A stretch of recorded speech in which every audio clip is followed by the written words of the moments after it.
샬롬 할렐루야. 시편 141편 3절. 여호와여 내 입에 파수꾼을 세우시고 내 입의 문을 지키소서.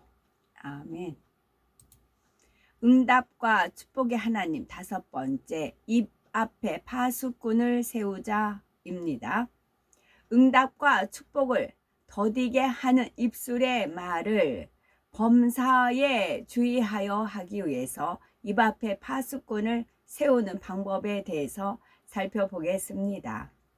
모든 응답과 축복은 하나님의 공의와 사랑 가운데 주어집니다. 곧 우리의 믿음이 쌓은 분량이 하나님께서 정하신 공의와 선에 이를 때에 응답해 주시는 것입니다. 소원하는 내용에 따라서 조금만 쌓아도 응답이 되는 것이 있고 많이 쌓아야 응답이 되는 것이 있지요. 물론 다시금 죄를 지으면 하나님과의 사이에 담이 생겨서 응답도 축복도 받을 수가 없습니다.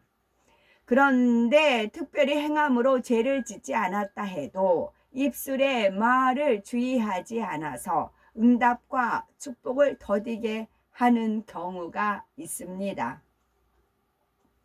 합당치 않은 입술의 말로 인해서 믿음으로 쌓은 것이 헐리기 때문입니다. 계속해서 믿음으로 쌓아가야 하는데 쌓았다 헐기를 반복하는 것이지요. 그래서 이 시간 입 앞에 파수꾼을 세우자라는 말씀으로 증거합니다. 이 말씀이 우리에게 생명과 능력이 되어서 아버지 하나님께서 예비하신 응답과 복을 다 받아 누리는 복된 우리가 되어야 되겠지요. 첫째, 입 앞에 파수꾼을 세우자입니다. 파수꾼이라는 것은 경계하여서 지키는 일을 하는 사람.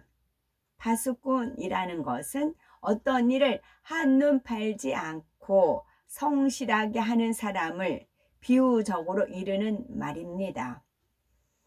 따라서 입 앞에 파수꾼을 세운다면 항상 할 말과 해서는 안 될 말을 조절할 수가 있어야 합니다. 그런데 입에서 나오는 것들은 마음에서 나온다 하였죠.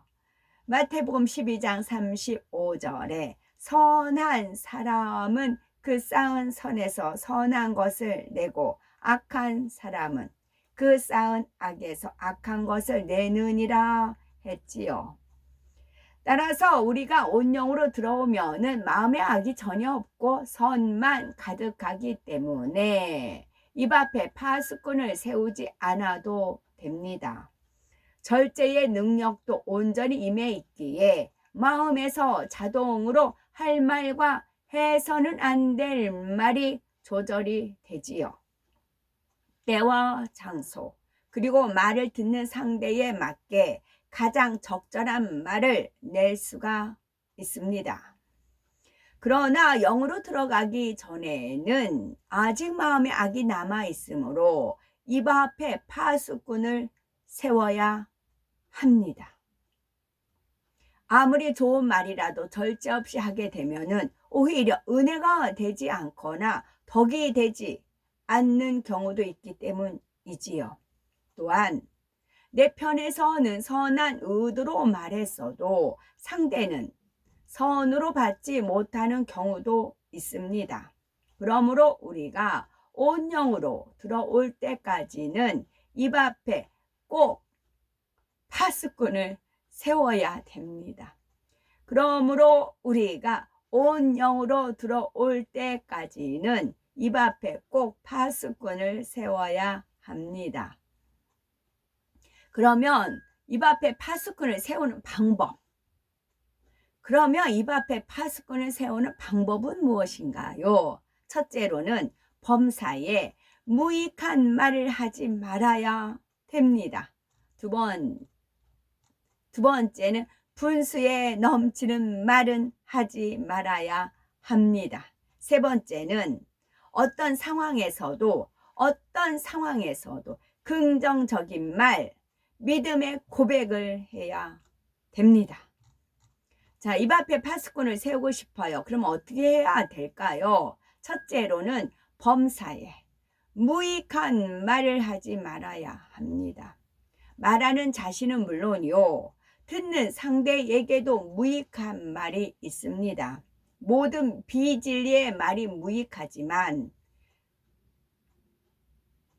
예를 드는 것이라도 명심하고 주의하시기 바랍니다. 먼저 거짓말은 무익할 뿐만 아니라 자신과 상대에게도 해가 됩니다. 거짓말은 상대를 속이는 것이니 상대에게 해를 끼치게 되지요. 상대가 거짓말을 사실로 믿으면 물질적으로나 정신적으로 피해를 볼 수가 있기 때문입니다. 거짓말은 자기 자신에게도 해가 되는데 거짓말을 하는 자체가 육체의 일이므로 하나님 앞에서 죄가 되기 때문입니다. 육신의 일과 육체의 일이 있어요. 육신의 일은 내 몸 안에서 생각하는 거. 근데 바깥으로 나왔어요. 그러면 육체의 일이 돼요. 그래서 하나님 앞에 죄가 돼요. 이거는 사단의 송사거리가 돼요. 바깥에 드러났잖아요. 따라서 아무리 사소한 것이라도 거짓말로 둘러대거나 숨기려 하지 마셔야 됩니다. 동문서답도 무익한 말이죠. 이는 물음과는 전혀 상관없는 엉뚱한 대답을 가리키지요. 동문서답을 하면 질문한 사람의 입장에서는 정답을 들을 수가 없으니 답답하지요. 질문에 맞는 답을 얻어야 그 다음 대화가 진행될 수가 있는 거지요. 동문서답은 상대의 말을 귀 기울여 듣는 것만으로도 줄일 수가 있습니다. 많은 경우 상대의 말에 집중하지 않고 자기 생각 속에서 들음으로써 동문서답하기 때문이지요. 물론 동문서답에는 거짓말도 있고 남의 탓을 하는 말도 있을 수 있습니다. 이런 말들은 하나님 앞에 더 합당치 않습니다. 또한 농담이나 세상의 유행어도 성도들에게는 무익한 말입니다. 농담을 많이 하는 사람은 가벼워 보이고 신뢰가 가지 않으므로 비밀을 나누거나 중요한 일을 맡기기가 어렵죠. 또한 농담을 즐겨하는 사람은 영으로 들어가기가 어렵습니다. 농담에는 사실을 부풀린 과장된 말과 전혀 이치 안 맞는 허탄한 말들도 있지요. 이런 말들은 거룩하신 하나님 자녀들에게는 어울리지 않는 말들입니다. 세상의 유행어도 마찬가지이지요. 세상의 유행어에는 세상 풍조가 담겨 있어서 그런 말을 사용하면 자신도 모르는 사이에 세상 풍조에 물들게 되지요. 설령 어떤 악의가 담기지 않는 유행어라 해도 새 예루살렘을 소망하는 분들이라면 사용하지 않는 것이 더 좋습니다. 우리가 무익한 말을 해서는 안 되는 중요한 이유가 있습니다. 예수님께서는 내가 너희에게 이르노니 사람이 무슨 무익한 말을 하든지 심판날에 이에 대하여 신문을 받으리니 말씀하셨죠. 물론 무익한 말을 했다고 할지라도 자복하고 회개한 것은 사라집니다. 그런데 무심결에 내뱉고서 자신도 잊어버린 무익한 말들이 얼마나 많겠습니까? 우리는 이제부터라도 무익한 말을 내지 않도록 범사에 주의하여야 합니다. 어떤 말을 하려고 할 때 이 말이 과연 나와 상대에게 유익한가를 꼭 생각해보는 습관을 지니셔야 되겠죠. 그러면 하나님의 자녀들에게 유익한 말은 그럼 어떤 말일까요? 에베소서 4장 29절에 무릇 더러운 말은 너희 입 밖에도 내지 말고 오직 덕을 세우는데 소용되는 대로 선한 말을 하여 듣는 자들에게 은혜를 끼치게 하라 하였습니다. 이처럼 듣는 자들에게 은혜를 끼치는 말, 덕을 세우는 선한 말이 유익한 말입니다. 또한 하나님께 영광 돌리는 말, 믿음을 심어주는 말, 생명을 살리는 말도 영적으로 유익한 말이지요. 특별히 성전 안에서는 항상 서로에게 은혜를 끼치며 믿음을 심어주는 영적인 대화만 할 수 있어야 하겠습니다. 둘째, 파수꾼을 세우는 방법에 있어서는 분수에 넘치는 말을 하지 말아야 됩니다. 여기서 말한 분수라는 것은 자기 신분에 맞는 한도를 뜻합니다. 따라서 교만함으로 마음이 높아진 경우에 분수에 넘치는 말이 나오기가 쉽지요. 겸손하게 마음이 낮아진 사람에게는 자기 분수에 넘치는 말이 나오지 않습니다. 분수에 넘치는 말의 예로는 판단하는 말, 정죄하는 말이 있을 수 있죠. 다른 사람에 대한 험담이나 비방하는 말도 마찬가지입니다. 피조물인 사람에게는 다른 사람을 판단하거나 정죄할 권한이 없습니다. 그럼 이 권한을 자꾸 누가 주려고 해요? 원수마귀 사단 루시퍼가 그 권한을 주려고 하는 거예요. 악을 행할 수 있는 권한. 네가 판단해. 네가 정죄해. 피조물인 사람에게는 다른 사람을 판단하거나 정죄할 권한이 없습니다. 판단하고 정죄할 권한은 오직 창조주 하나님께 있습니다. 구원받은 하나님의 자녀들이 불평, 불만, 원망의 말을 낸다면 분수에 넘치는 말을 하는 것입니다. 하나님을 만나지 못했다면 영원히 타는 지옥불에 던져질 뻔했는데 구원받아 아름다운 천국에 가게 되었으니 이 한 가지 사실만으로도 범사에 감사할 수가 있는 거지요. 그런데 현실적으로 어려움이 왔다 해서 환경을 탓하거나 누군가를 원망한다면 그 끝인 구속의 은혜를 잊어버린 것입니다. 그러나 자신이 지옥불에서 구원받은 큰 은혜를 입었음을 아는 자, 곧 자기 분수를 아는 사람은 어떤 어려운 상황에서도 오직 감사가 나옵니다. 하나님 나라의 어떤 일을 이룰 때도 마찬가지입니다. 마음이 겸손하여 자기 분수를 아는 사람은 어떤 일을 맡겨도 감사하게 받으며 순종을 하지요. 반면에 불평의 말, 감사치 못하는 말을 한다면 이는 분수에 넘치는 말입니다. 동정녀 마리아는 하나님의 사자로부터 수태하여 아들을 낳을 것이라는 소식을 들었을 때 어떻게 반응을 하였습니까? 처녀의 몸으로 잉태한다는 것은 사람의 생각으로는 이해할 수가 없습니다. 또한 당시 사회는 처녀가 잉태하면 간음한 것으로 정죄받아서 돌에 맞아 죽게 되지요. 그런데도 동정녀 마리아는 주의 계집종이오니 말씀대로 내게 이루어지이다 하며 아멘으로 받아들였습니다. 주의 계집종이니 본인을 낮췄기 때문에 말씀을 받아들였어요. 내가 누군데, 내가 사모야, 내가 뭐야. 그런데 감히 나한테. 그러니까 탈이 나는 거고요.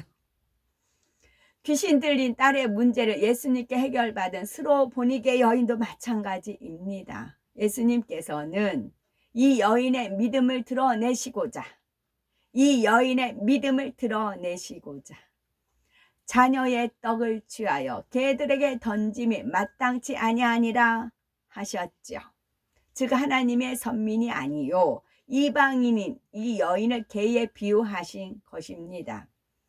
그래도 이 여인은 실망하거나 포기하거나 업신여긴 당했다고 분해하지 않았습니다. 오히려 주여 올소이다마는 개들도 제 주인의 상에서 떨어지는 부스러기를 먹나이다 라고 답했죠. 자기 문제를 해결해 주실 예수님 앞에 자신을 철저히 낮추며 변함없는 믿음으로 구했던 것입니다. 그래서 결국 절실했던 딸의 문제를 완전히 해결받았죠. 이런 예들을 통해서 우리 내 자신의 문제를 해결할 수 있는 길과 축복의 길을 깨달으며 찾게 되시기 바랍니다.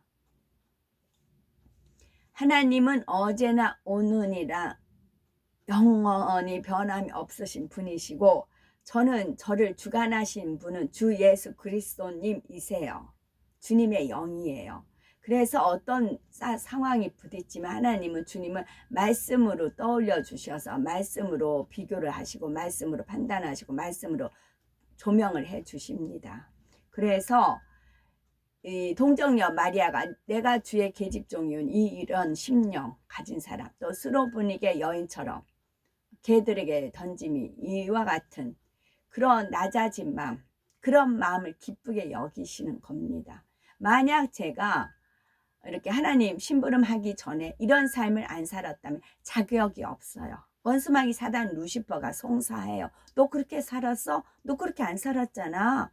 그런다고요. 근데 지가 인정할 수밖에 없고 지가 환난 시험을 다 저한테 다 주었거든요. 뭐든지 다 주었거든요. 그런데도 저는 하나님 말씀이 있기 때문에 하나님 말씀에 붙잡아 줬어요. 근데 하나님 말씀이 있다고 해서 행하지 않으면 꽝이라고 했어요. 그래서 동정녀 마리아의 마음을 심령을 사모해서 주의 계집종이오니 말씀대로 이루어지옵소서 이 말씀대로 이제 기도했고 또 그렇게 했고 또 스로보니게 여인이 이제 개들에게 그런 취급도 받았고 그런 삶을 살았고 그러니까 하나님 7명 특정에 합격을 했어요. 그랬을 때 하나님이 임재가 된 겁니다. 그래서 그 같이 동거인 육의 배우자한테 제가 하나님 영 임재하고는 저한테 그러니까 정신병원 다니면서부터는 제가 영적인 걸 공부하면서는 이게 이제 격동하는 그런 주님께서 하시는 게 있어요. 그래서 어디 제가 나가면 막 화를 내고 막 그럴 때도 있고 그러거든요. 그럴 때 이제 한번 그랬어요. 나를 교도소만 넣지 않고 나한테 할 짓 다 하지 않았느냐. 나한테 안 한 짓이 무엇이냐. 정신병원에다 어디에다 나를 교도소에만 안 집어넣었지. 나한테 못한 짓이 무엇이냐. 그렇게 얘기한 적이 있어요. 그랬더니 이제 본인이 할 말이 없죠. 그래도 억지 써요. 억지는 억지. 엄청 억지를 쓰는데 그래서 저도 겪을 거 당할 거 다 겪고 나서 하나님께서 됐다 하셨을 때 하나님의 영이 임재를 하신 겁니다. 그때부터는 이 땅의 룰을 기본적으로 지키지만 영계 법의 적용을 받아요. 공의. 하나님의 공의와 사랑의 법의 적용을 받아요. 우리가 온영으로 들어가면 이 땅에 살지만 이 땅의 룰에 지배를 안 받고 영의 세계의 지배를 받아요. 그 비유를 전에 이 말씀 중에 있었어요. 뭐 이제 대사관 비유를 들잖아. 미국 대사관 우리나라와 우리나라 법에 적용을 안 받잖아. 미국의 법을 적용을 받잖아요.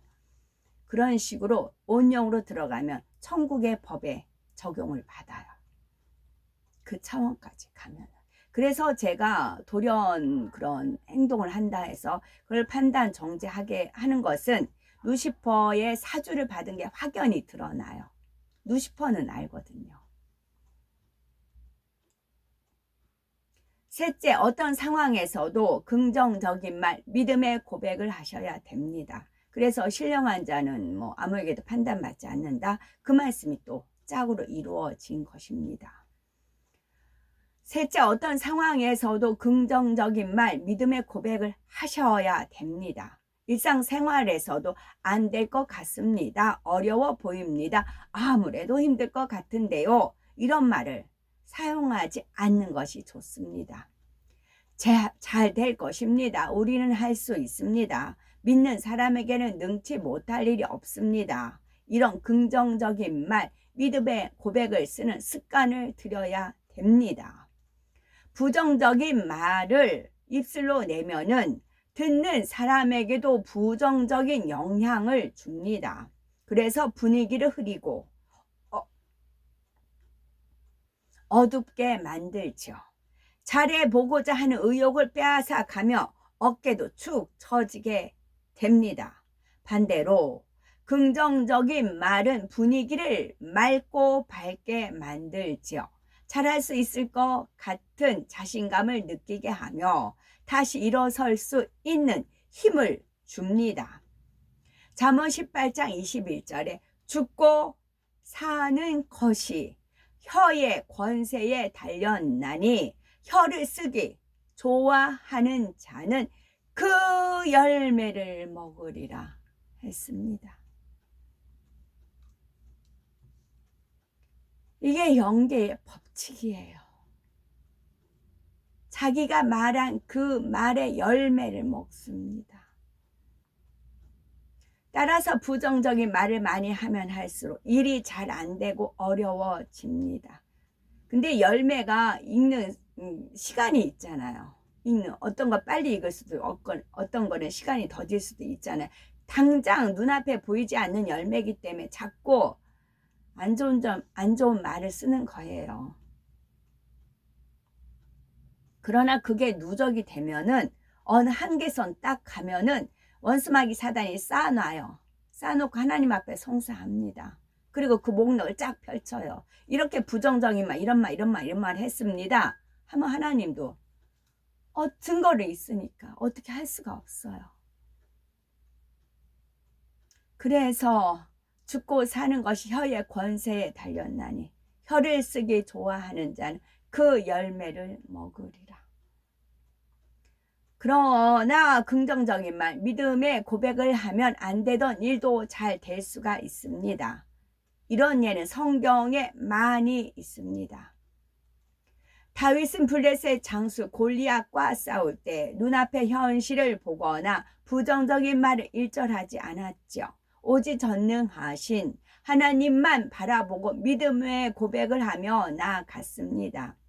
그는 물맷돌 하나를 던졌는데 그것이 골리앗의 이마에 정통으로 맞았습니다.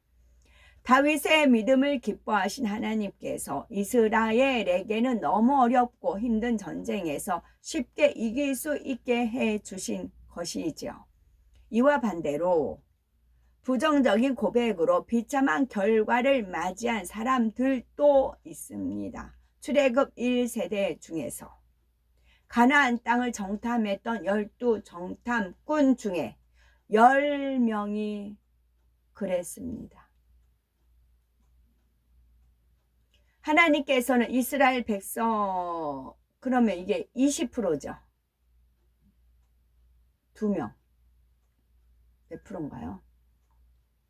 구원받는 수가 어디 유튜브 보니까 그렇게 돼 있다고 하더라고요. 믿는 사람들 중에.